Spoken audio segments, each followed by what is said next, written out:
Assalamualaikum warahmatullahi wabarakatuh. Selamat pagi teman-teman semuanya. Bagaimana kabar teman-teman hari ini?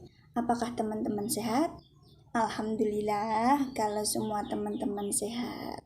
Baik, pada pertemuan kali ini kita akan belajar membahas tentang pemanfaatan komputer dalam pembelajaran.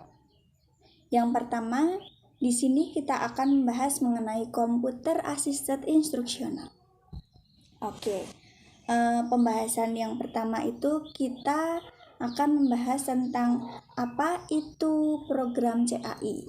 Program CAI itu merupakan bentuk pembelajaran dengan bimbingan komputer sebagai guru, yang artinya bukan berarti fungsi guru itu dihapus dan digantikan oleh komputer, tetapi dalam pembelajaran ini, komputer itu berperan sebagai pusat pembelajaran bagi peserta didik. Setelah itu kita akan belajar mengenai persiapan menggunakan CAI. Di sini ada 4 komponen yang perlu dalam pengembangan program CAI. Yang pertama yaitu pengembangan materi, yang kedua perancang pembelajaran, yang ketiga ahli pemrograman, dan yang terakhir yaitu desain tampilan.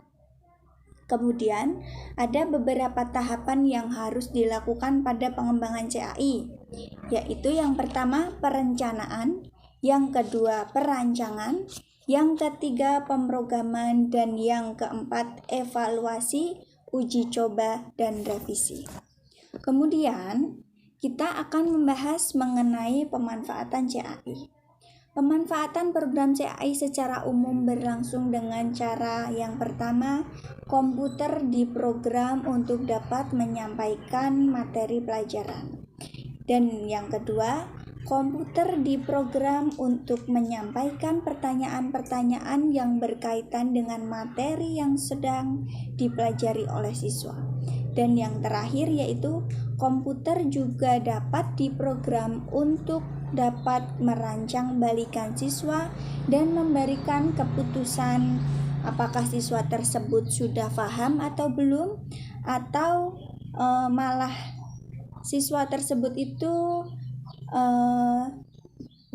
sudah bisa melanjutkan materi yang lebih tinggi atau belum, atau malah harus mengulang atau remedi.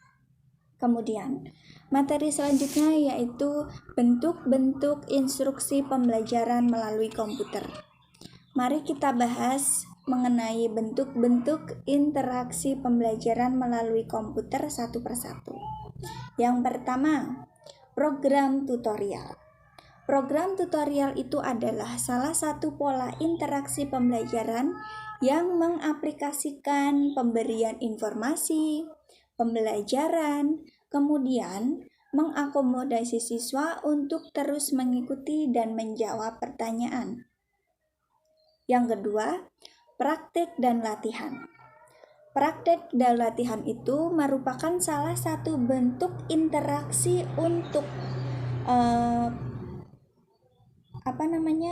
bentuk interaksi pembelajaran atau metode yang digunakan untuk meningkatkan keterampilan atau memperkuat penguasaan konsep.